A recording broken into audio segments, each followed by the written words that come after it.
दोस्तों ये सिर्फ एक तस्वीर नहीं, ये एक नया दौर है जब दुनिया के सबसे ताकतवर देश के प्रेसिडेंट डोनाल्ड ट्रंप खुद मोदी जी के लिए कुर्सी खींचता है। तो इसका मतलब सिर्फ एक जेस्चर नहीं, एक बड़ी जियोपॉलिटिकल स्टेटमेंट है। इस एक मूवमेंट ने सिर्फ भारत अमेरिका के रिश्ते नहीं बल्कि दुनिया की पॉलिटिक्स को नए तरीके से डिफाइन कर दिया है। दोस्तों, नरेंद्र मोदी का अमेरिका विजिट सिर्फ एक डिप्लोमेटिक टूर नहीं था, ये एक ऐसी यात्रा थी जो भारत के स्टैचर बढ़ाने, अमेरिका के स्ट्रेटेजिक टाइज को स्ट्रॉन्ग करने और जियोपॉलिटिक्स में एक नए एरा के सिग्नल देने के लिए थी। आज भारत और अमेरिका के टाइज सिर्फ इकोनॉमिक या मिलिट्री पार्टनरशिप तक सीमित नहीं है, ये एक डीपर अंडरस्टैंडिंग का हिस्सा है जो वर्ल्ड ऑर्डर को रीडिफाइन कर रहे हैं। आज भारत और अमेरिका के रिश्ते सिर्फ ट्रेडिशनल डिप्लोमेसी तक सीमित नहीं बल्कि स्ट्रेटेजिक, इकोनॉमिक, टेक्नोलॉजिकल और डिफेंस पार्टनरशिप तक पहुंच चुके हैं। चलिए देखते हैं कि कौन से बड़े मुद्दे दोनों देश के बीच डिस्कस हो रहे हैं। सबसे पहला है defence and strategic ties. Defence trade की बात करते हैं। इंडिया और यूएस के बीच डिफेंस कोलैबोरेशन बढ़ रहा है। HAL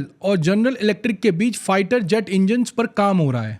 Indo Pacific strategy, Bharat, US, Japan और ऑस्ट्रेलिया का क्वाड अलायंस चाइना के एग्रेशन को काउंटर करने के लिए एक मजबूत पिलर बना रहा है। फिर आता है space and cyber security collaboration. ISRO और नासा के बीच कोलैबोरेशन हो रहा है और साइबर सिक्योरिटी के नए पैक्ट साइन किए गए हैं। Economics and trade relations, semiconductors and AI development. America Bharat के सेमीकंडक्टर इंडस्ट्री को स्ट्रेंथन करने में मदद कर रहा है। इंटेल और माइक्रॉन जैसे कंपनीज भारत में इन्वेस्ट कर रही हैं। सप्लाई चेन डाइवर्सिफिकेशन, चाइना से हटकर भारत एक मैन्युफैक्चरिंग हब बन रहा है और अमेरिका इसमें पार्टनर बनना चाहता है। ट्रेड ग्रोथ, दोनों देश के बीच ट्रेड वॉल्यूम $191 बिलियन क्रॉस कर चुका है और ज्यादा एग्रीमेंट्स फाइनलाइज हो रहे हैं। फिर आता है एनर्जी एंड क्लाइमेट कॉर्पोरेशन। इसमें बात करते हैं रिन्यूएबल एनर्जी पार्टनरशिप्स की। India US green hydrogen task force बनी है जो क्लीन एनर्जी प्रोजेक्ट्स पर काम करेगी। अगर क्लाइमेट चेंज इनिशिएटिव्स की बात करें तो मोदी और ट्रंप ने क्लीन टेक्नोलॉजी और कार्बन रिडक्शन के नए गोल्स अनाउंस किए हैं। Indian diaspora influence, 4.5 million Indian American जो यूएस के पॉलिटिक्स और इकोनॉमी में बड़ा रोल प्ले कर रहे हैं। Student and work visa, H1B visa पर न्यू डिस्कशन हो रहे हैं जिससे इंडियन प्रोफेशनल्स और स्टूडेंट्स को ज्यादा अपॉर्चुनिटीज मिलेंगी। कुर्सी खींचने का असली मतलब क्या है, रिस्पेक्ट या डिप्लोमेटिक स्ट्रैटेजी? भाइयों और बहनों, एक तरफ ये मूवमेंट दुनिया भर के मीडिया में वायरल हो गया तो दूसरी तरफ इसके पीछे एक बड़ा पॉलिटिकल मैसेज भी है।